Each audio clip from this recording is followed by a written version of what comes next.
मेरे YouTube channel math solution में आपका स्वागत है। यदि आपने अभी तक चैनल को सब्सक्राइब नहीं किया है तो प्लीज़ चैनल को सब्सक्राइब कर बेल आइकन का बटन जरूर प्रेस कर लें, जिससे कि गणित के किसी भी प्रश्न पर बनने वाली वीडियो अपलोड होते ही नोटिफिकेशन के द्वारा आप तक शीघ्र पहुंच जाए। प्रश्न संख्या 10 है, ABCD एक समांतर चतुर्भुज है तथा AP और CQ शीर्षों A और C से विकर्ण BD पर क्रमशः लंब है। दर्शाइए कि APB त्रिभुज CQD के सर्वांगसम होगा और APCQ के बराबर होगा।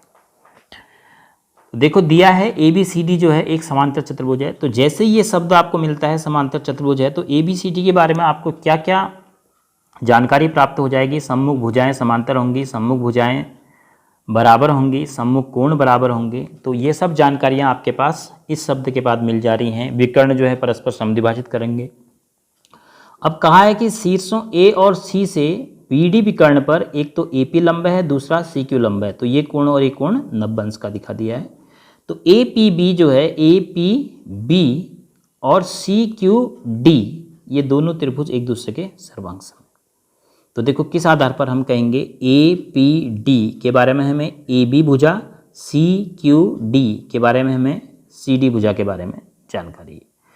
तो APB का ये कोण 90 अंश होगा और CQD का यह कोण भी 90 अंश होगा। तो दो जानकारियां हमें अभी तक प्राप्त हो चुकी। अब देखिए CDBA ये Z बन रहा है। देखो ABDC तो Z बन रहा है। तो ये जो कोण है APB में कोण APP जो है इसके बराबर होगा। क्यों? क्योंकि DC जो है AB के समांतर है।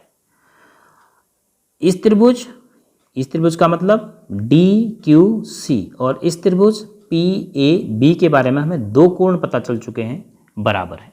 तो जब भी दो त्रिभुजों में दो कोण बराबर हो जाते हैं तो तीसरा कोण तो बराबर होना ही पड़ेगा। तो इसका मतलब ये जो कोण है अब जो बचा हुआ वो इसके बराबर हो जाएगा। अब इस भुजा पर देखिए AB और CD बराबर हैं और उस भुजा पर बनने वाले कोण भी बराबर हैं। तो A से सर्वांग समता कसौटी से आप इन दो त्रिभुजों को सर्वांगसम सिद्ध कर सकते हैं। तो लिखेंगे त्रिभुज APB एवं त्रिभुज CQD में जो जानकारी आपके पास है वो हम लिखते हैं।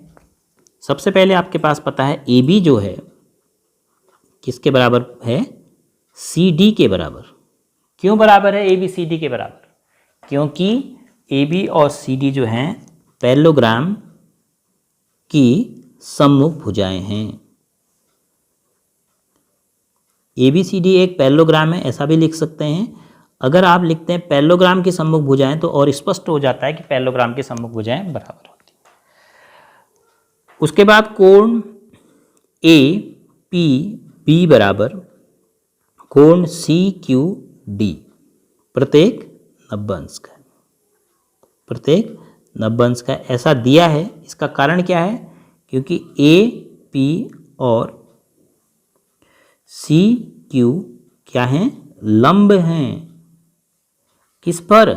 विकर्ण BD पर।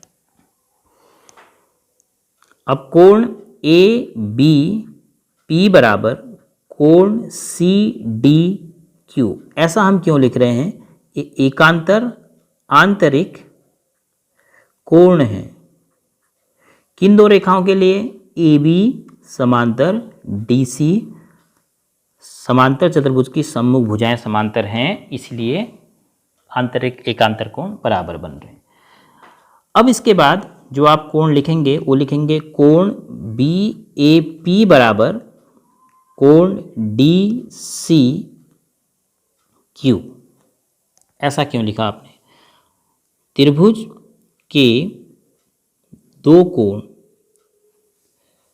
त्रिभुजों के दो कोणों के बराबर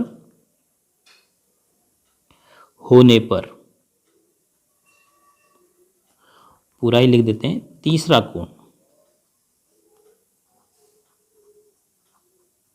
भी बराबर होता है।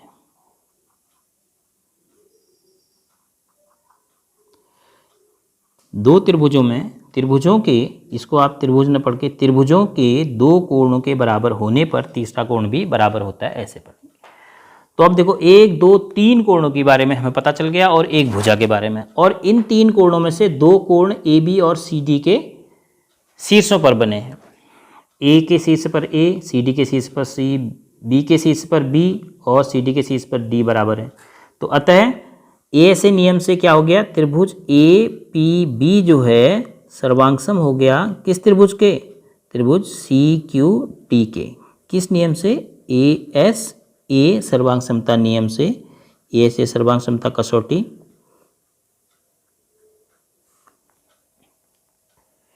तो पहला भाग प्रूव हो गया। अब दूसरे भाग में आपको दिखाना था AP बराबर CQ। देखो यहीं से आपको प्राप्त हो जा रहा है, कहाँ से, करॉस्पॉन्डिंग पार्ट्स ऑफ कॉन्ग्रुएंट ट्राइंगल। इन दोनों त्रिभुजों में AP और CQ क्या है, देखो AP और CQ संगत भुजाएं हैं, वो बराबर होंगी क्योंकि त्रिभुज सर्वांगसम हो गए तो उनके संगत भाग बराबर होते हैं। तो इस प्रकार हम प्रश्न संख्या 10वें का हल कर पाए।